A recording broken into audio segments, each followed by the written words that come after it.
Hi, my name is Patty Schifano, and I'm going to be a member of the audience. Hi, my name is Gary Schifano, and I will be part of Gina's audience today to listen to her fine speech. Hi, my name is Gina Schifano, and I'm going to be doing my informative speech on non-smoker lung cancer versus smoker lung cancer. We've all heard that smoking increases your chances of lung cancer. We've all heard that secondhand smoke is the leading cause of lung cancer in non-smokers.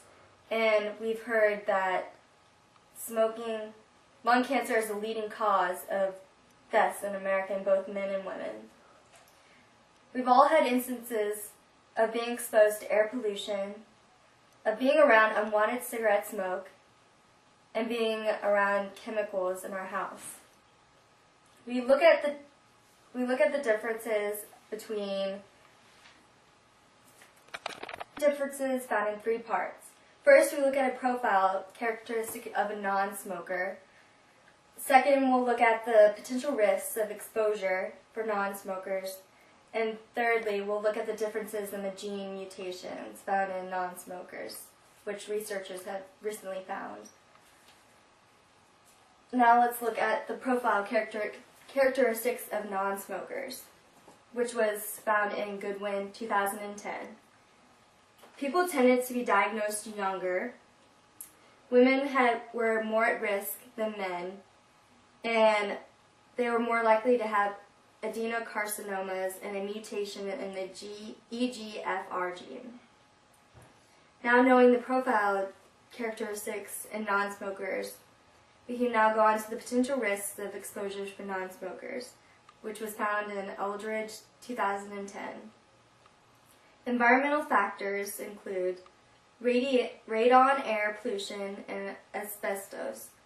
Radon is the second leading cause of lung cancer in non-smokers and is found in the decaying soil of uranium.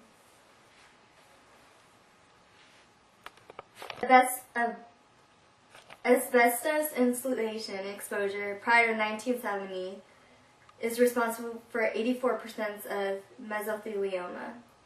Air pollution found in the largest study to date is responsible for more than 10% of lung cancer.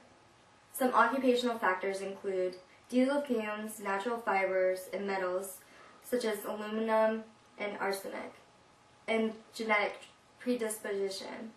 1.7% of lung cancer up to the age of 68 is hereditary, and having a first-degree family member, such as your mother, your father, or your sister, with lung cancer roughly doubles your chances of lung cancer. And then lastly, we'll look at DNA cancer cells, which is found in Science Daily 2005. The number of mutations of DNA in the tumors of non-smokers was nearly 2 times higher than smokers. Mutations in the TK domain of the EGFR gene were more common in non-smokers. And another gene mutation found in non-smokers was CRAS gene. Now let me summarize the brief excursion in the differences of non-smokers versus smokers.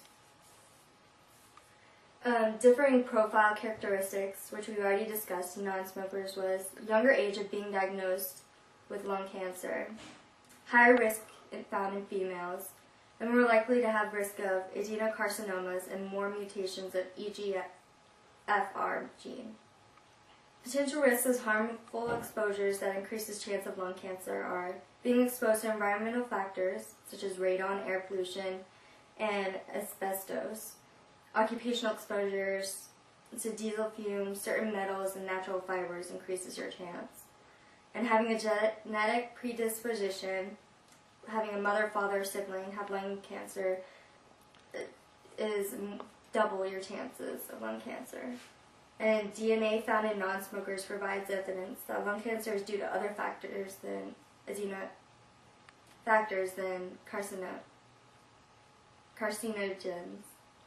DNA mutations were doubled in tumors of non-smokers when compared to that of cancer cells of smokers. Mutations found in the TK domain of EGFR gene were more common in non-smokers, and another gene mutation that was found in non-smokers was in CRAS gene.